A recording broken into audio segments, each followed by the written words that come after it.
লাগিছে সঁচাকৈ আজি আমি প্ৰায় 131 জন ব্যক্তিক বয়োজ্যেষ্ঠ ব্যক্তিক আমাৰ মাননীয় মুখ্যমন্ত্ৰী হিমন্ত বিশ্ব শৰ্মা ডাঙৰীয়াৰ দীৰ্ঘায়ু সুস্বাস্থ্যৰ কামনা কৰি পোনপ্ৰথমে মই শিৱদৌলত চাকি বন্তি জ্বলাই সেৱা লৈছিলোঁ।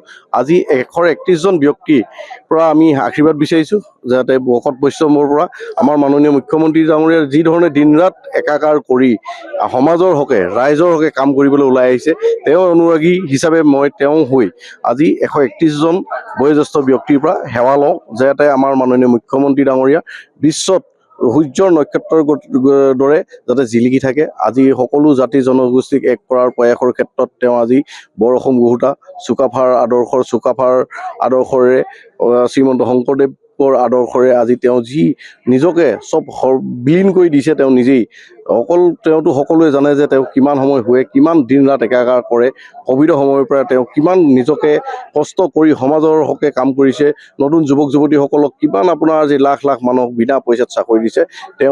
মই ভাবোঁ যে এজন ভগৱান তুল্য ব্যক্তি, সেই ব্যক্তিজনক তেওঁ যাতে এজন সাধাৰণ অনুৰাগী হিচাপে তেওঁৰ লগত থাকি যাতে আমিও আগন্তুক দিনত সমাজৰ হকে কাম কৰিব পাৰোঁ, সেই আশীৰ্বাদেৰে আজি আমাৰ মাননীয় মুখ্যমন্ত্ৰীৰ আশীৰ্বাদৰ সূত্ৰে আজি আমি সকলো ভকত বৈষ্ণৱৰ পৰা শিৱসাগৰবাসী ৰাইজে আজি দিছে, তেওঁক ভাল লাগিছে।